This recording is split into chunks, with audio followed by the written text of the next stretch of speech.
Hello people, doing this video really late actually. It's 2 a.m. in the morning, and I just finished watching a Netflix original documentary called Mitt about Mitt Romney.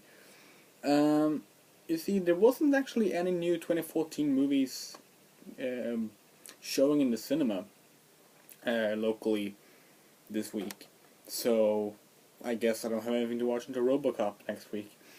But I looked up on Netflix, and yeah, this thing Mitt just came out, and I'm not American, and I'm even if I was, I'm certainly not really on the Republican side. But I was very much interested and involved with the election in 2012 and all the stuff that happened there because I like politics. And so I decided to check it out, and it was really good. I've heard a bunch of people criticizing it for humanizing Mitt Romney, like almost to a stupid degree, and I can kind of see where they're coming from. It's very humanizing on his side, like it's very much a look at this swell guy who was running for president.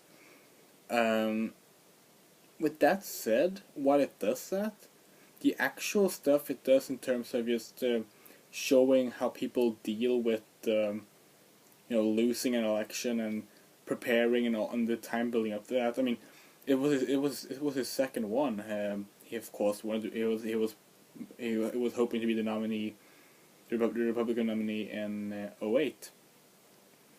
Uh, yeah, 08, and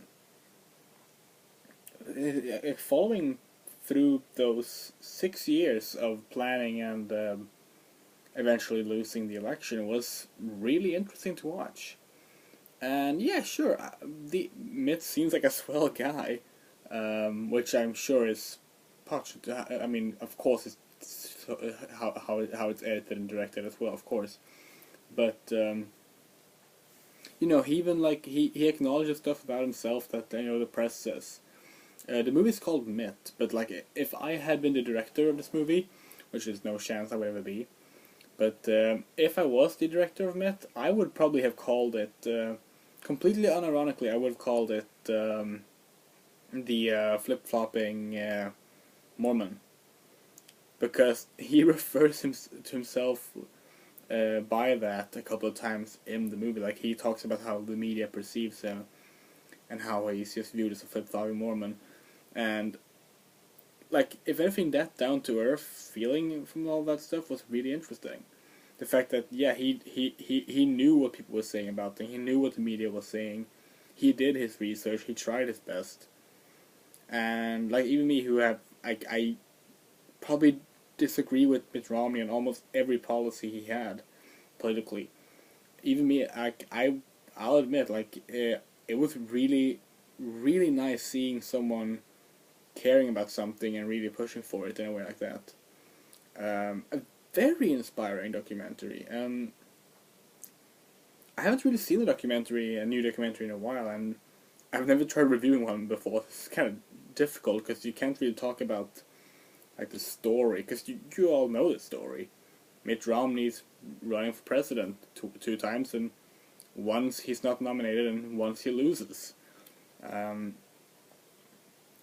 But like seeing him interact with his family and going from a person who no one knew who he was to potentially the next president of the United States, it was pretty cool. It's a Netflix original movie. It's only on Netflix. On a worldwide scale, I believe, because it's in Sweden. If it's in Sweden, it's probably everywhere else. So I really recommend checking it out. Like I said, even if you're not Republican or American, because I'm neither. And I really got a kick out of this documentary. I thought it was really good. Had some shoddy editing at times, and some things like Anne Romney, Mitt Romney's wife, having MS, just sort of gets shuffled into the movie, like in the last third act, and sort of comes out of nowhere, and like it's introduced in a way like, oh, is this going to be a major part of like the last few months of the election period? But then you sort of forget about it. But yeah, it was really cool, especially how like they like make note of when he loses the first time, like, oh yeah, we're never doing this again. We're not doing this again. This is too much. And then then they just directly cut to him being nominated, which was it's interesting how life can change, I suppose. Mitt also talks a bit about his father, of course, who had a really interesting development of his life. It's all done with it's not done with interviews and talking to people after the thing was over. It's all done in footage recorded during the campaign, the first and the second campaign, from the moment when they first suggest, "Shall we do this?" And that was interesting. It was an interesting way to make the movie, and I think it helped the movie because it made it feel more genuine and more real, which I'm not saying it's not genuine or real. Maybe Mitt Romney is just as swell of a guy as he seemed to be in the movie. He might be. I don't know him. But it felt very human. It felt very real. And no matter what your political stance is, seeing the inside of a campaign like that is really fascinating, and it's only 90 minutes. I recommend anyone who's even slightly interested in politics to check it out. So that's my short little review of Mitt. Really good movie. Good documentary. Next Friday I'll be back with RoboCop, which is not looking that good. It looked generic and bland, but then they showed that RoboCop vs. Ed 209 action clip that they released, and that looked really bad, so we'll see. It might be good, hopefully. I like the original RoboCop a lot, so I wouldn't mind seeing a good reboot.